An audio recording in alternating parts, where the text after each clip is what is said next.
Suatu hari pernah Imam Ali Zainal Abidin dicaci sama orang. Beliau nggak open. Sampai orang yang mencaci ini heran. Ini orang cemana ini? Dicaci.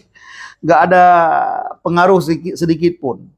Sehingga dibilang sama yang caci itu, "Hai, aku caci kamu loh." Nah, baru Imam Ali sadar. Rupanya yang dicaci adalah beliau. Lalu apa jawaban Imam Ali Zainal Abidin ini? Beliau mengatakan, aib saya masih jauh lebih banyak dibandingkan yang engkau sebutkan tadi. Yang engkau sebutkan tadi tentang aibku itu tidak seberapa. Sesungguhnya aibku jauh lebih banyak daripada yang kau tahu. Nah, terima kasih. Saya tidak ambil hati dan saya tidak marah.